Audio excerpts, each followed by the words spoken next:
em Curitiba, e eu vou logo em seguida dizer por quê. Tem a ver também com a presença do Gianni Arrigo aqui nesse momento. Acho que é bastante simbólico. Também tenho e fico especialmente feliz e agradecido de poder participar com vocês aqui dessa mesa e dessa reflexão hoje aqui. Então, primeiro, minha palavra de agradecimento por esta oportunidade de dialogar um assunto como este, e num contexto que eu vou me referir aqui brevemente, para dar oportunidade, inclusive, para que o Gianni, acho que o nosso papel é muito mais estimular a sem vergonhice de todo mundo, para que pergunte, para que fale, para que se apresente um pouco, aproveitando a presença do Gianni, para nós entendermos um pouquinho o contexto que nós estamos vivendo, né? Hoje, nós e também a Europa, especialmente a Itália, no campo das relações de trabalho. Ontem, o Gianni, nós tivemos na escola da 10ª região, no início do curso de capacitação para os juízes. A plateia era praticamente dos juízes da 10ª região na escola. E o tema foi parecido com o daqui, quer dizer, experiência a partir da questão da liberdade sindical. E acho que é importante, antes de trabalhar algumas questões mais gerais, contextualizar, essa questão, sobretudo a partir da presença e da experiência relatada aqui pelo professor Gianni Arrigo, do papel do direito do trabalho, do papel dos atores sociais, do papel também da magistratura, e da evolução que se teve ao longo dos últimos 25 anos, para pegar uma referência nossa, que é a Constituição Federal, mas também para pegar uma referência europeia, dos últimos 30 anos, quer dizer, o que aconteceu aqui, o que aconteceu lá, em que ponto estamos nós aqui, em que ponto está lá, para ver que há muito mais simetrias no mundo, inclusive nas assimetrias, ou seja, nas desigualdades, naquilo que cerca o mundo hoje em termos de possibilidades e de riscos. Então, na década de 90, como disse o Gianni, ou um pouco antes, final dos anos 80 ali, houve uma forte influência do direito italiano, dos pensadores italianos, dos sindicalistas italianos, numa discussão de modelo sindical brasileiro, e a presença de muitos deles naquela época, no meio restrito dos advogados sindicais e também dos dirigentes sindicais, mas também de parte da magistratura daquela época, foi muito significativo quando se discutia, por exemplo, contrato coletivo de trabalho, contratação articulada da Itália, num momento histórico, em que se divisava uma forte presença sindical, quer dizer, uma esperança de que as organizações sindicais elas seriam quase que autossuficientes para que no embate das relações de trabalho elas pudessem equilibrar essas forças através da negociação coletiva, E já naquela época havia uma preocupação de dizer, está tudo muito bem, enquanto se tem um sistema em que a luta de classes e que as relações estão mais ou menos equilibradas, isso está tudo mais ou menos muito bem. O problema é quando isso não estiver muito bem, quer dizer, quando essas forças estiverem em desequilíbrio. Como é que fica? Então, uma questão que eu queria explorar um pouco mais o Gianni aqui, é saber, daquelas referências que nós tínhamos lá, da contratação articulada na Itália, da presença de um movimento sindical forte no equilíbrio, como é que isso está hoje no contexto italiano e como é que isso tem se equilibrado com as outras garantias, digamos, formais, com as outras garantias postas hoje, né, no plano das diretivas da comunidade europeia e no plano da legislação nacional. Tanto ontem quanto hoje, o Gianni disse aqui, disse lá também, de um certo novo protagonismo, de certo modo, da própria magistratura também. Quer dizer, o papel que a magistratura ganha, o papel que o direito volta, né, a adquirir, talvez, aí, no reequilíbrio dessas forças. Quer dizer, o que a gente chama aí, no nosso mundo, aqui, né, de excessivo papel do judiciário, ou não, enfim, também há 20 e tantos anos atrás, isso era uma coisa meio tupiniquim, né? Nós precisamos muito do Estado, nós precisamos muito do judiciário. Me parece que hoje essas coisas tendem a ganhar contornos internacionais, de modo a levar a outras reflexões, né? Quer dizer, ao papel colaborativo, digamos assim, de atores sociais, do Estado a partir da magistratura, ou seja, a partir do judiciário, do Estado a partir do executivo. Quer dizer, de novo, uma ideia de que ou de duas visões sobre a regulação desse mundo, quer dizer, algo que esteve presente ao longo de toda uma discussão sobre desregulação, e se desregulamentou e não se resolveu o problema, e que em alguns outros setores da economia hoje se fala em voltar a um papel decisivo do Estado na regulação, né? E o direito do trabalho, de certo modo, com todas as suas contradições, com todos os seus problemas, com todas as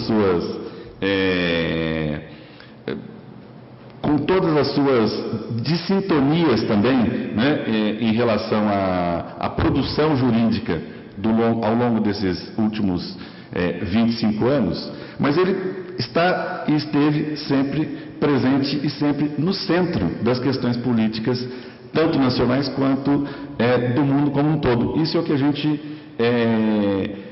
pode perceber ouvindo alguns colegas, alguns advogados, alguns pensadores que hoje têm refletido e nos ajudado a refletir e a entender melhor o nosso papel.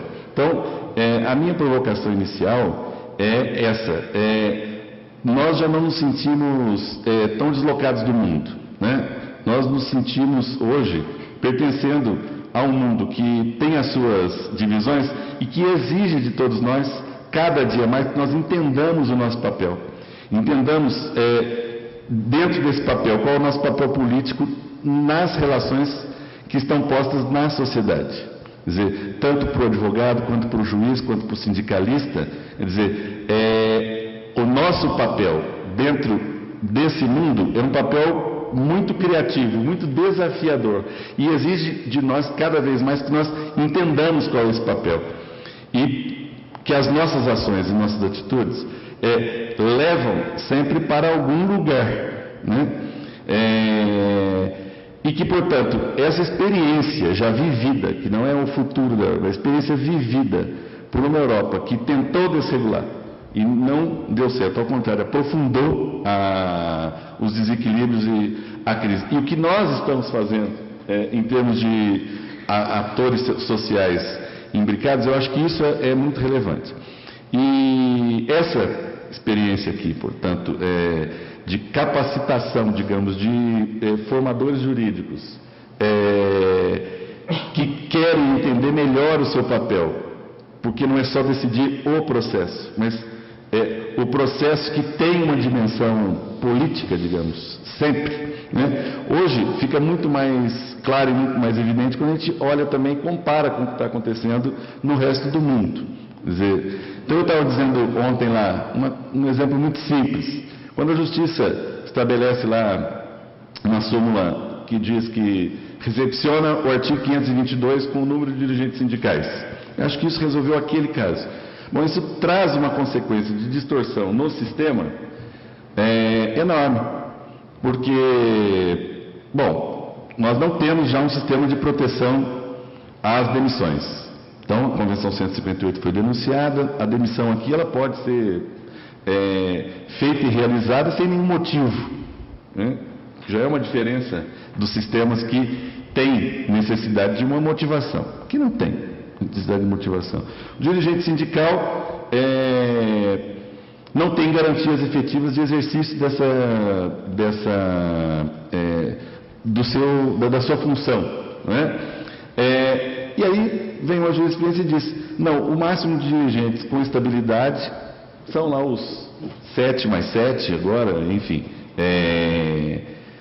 E depois nós criticamos que o movimento sindical está pulverizado, que tem muito sindicato, que cria-se muito sindicato. Mas esse também é uma forma de se estimular a criar sindicatos, quando você não tem outras garantias de proteção para o exercício efetivo da atividade sindical, muito menos no local de trabalho. Quer dizer, a única forma, muitas vezes, de se assegurar uma ação sindical efetiva é com a criação de sindicato.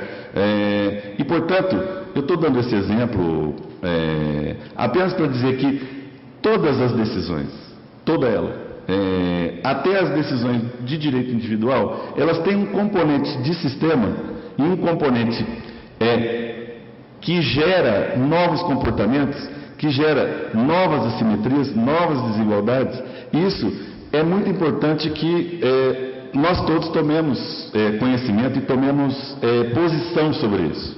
Então, esse é o primeiro ponto, quer dizer, qual é o nosso papel? Quer dizer, qual é o papel dos atores jurídicos neste contexto? Segundo, houve, né, um boom, digamos assim, da ação sindical, sobretudo na Europa, no Brasil também, e hoje nós vivemos, tanto lá quanto aqui, uma certa dificuldade de organização, uma dificuldade organizativa, de compreensão das pessoas sobre o papel do sindicato, sobre o papel da ação sindical efetiva, né? E se nós não tomarmos também algumas cautelas, há uma certa tendência a se entender quase que como um papel secundário ou desnecessário para as ações afirmativas dos trabalhadores, uma certa deslegitimação desse papel, né? Por conta de uma série de fatores.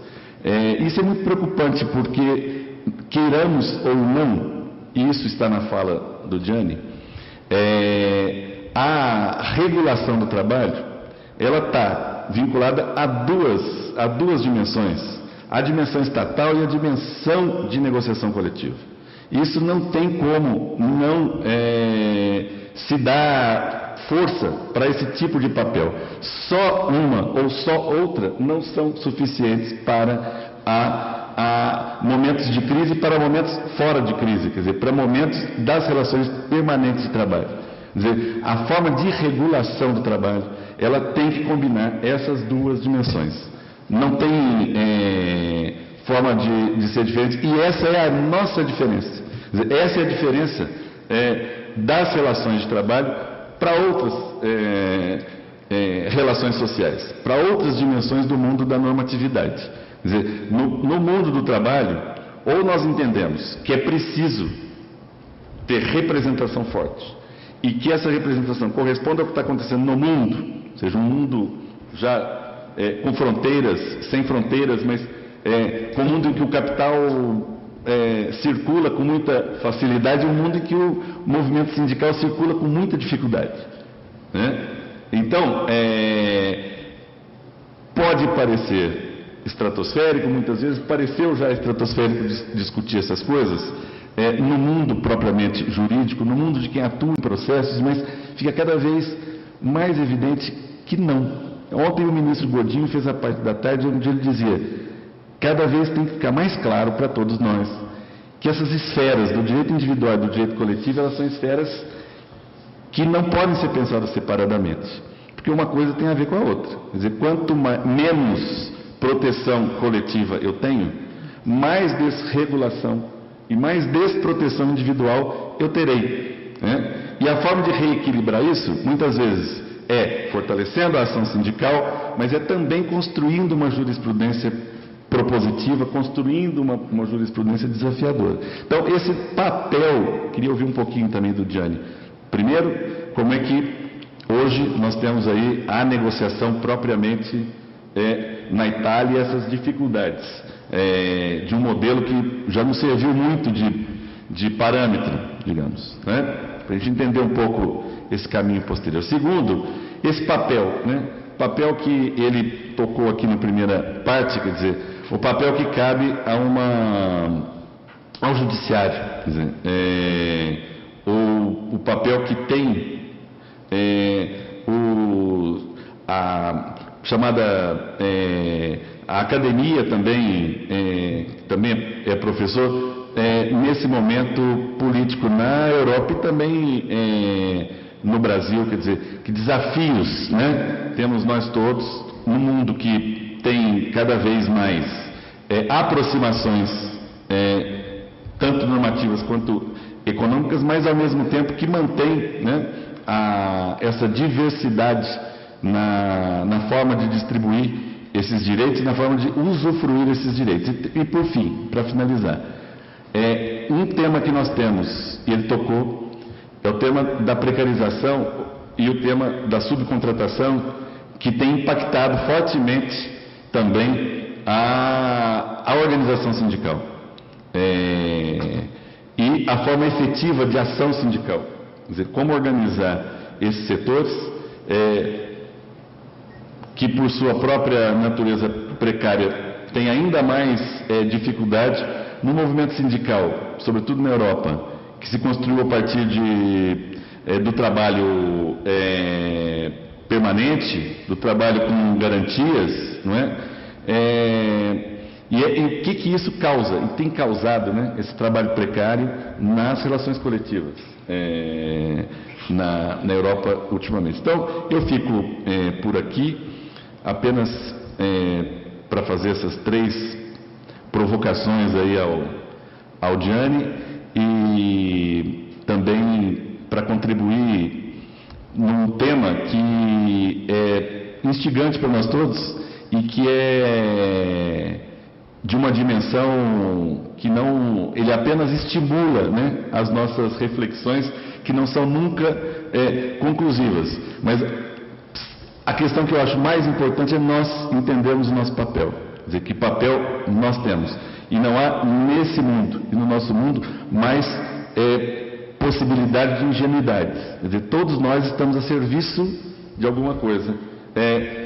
Tenhamos nós clareza ou não desse papel. Eu prefiro, né, que nós tenhamos clareza, que nós saibamos o que nós estamos fazendo, para onde é que isso aponta, porque todas as nossas ações efetivas e toda a nossa reflexão, ela tem que levar e deve levar para algum lugar. Depois de 25 anos de Constituição, onde nós achávamos, e é um ponto que ele tocou, que ela seria suficiente, né, para a efetividade daqueles direitos, nós vemos que não é bem assim. Quer dizer, a efetividade desses direitos depende de uma organização sindical muito forte, de uma organização social muito forte, de uma magistratura também comprometida com esses valores que estão na Constituição, porque perdê-los é muito fácil, né? Perder essas referências valorativas que nós temos em termos de democracia, e os sindicatos têm um papel central na democracia, é muito fácil. Basta ir deslegitimando, né, esses atores, como muitas vezes a gente vê. Então, se de um lado me preocupa e nos preocupa a todos o que vem acontecendo nos países em crise, também por outro lado nós temos que ter um olhar também de possibilidades. Quer dizer, que possibilidades temos nós num mundo também mais globalizado, em que essas trocas são mais possíveis e frequentes, de nos organizar melhor para que esses valores não se percam. Então, eu fico por aqui para permitir que o Gianni continue trazendo informações e reflexões para o nosso cotidiano de ação no papel que cada um desempenha nas suas atividades. Muito obrigado.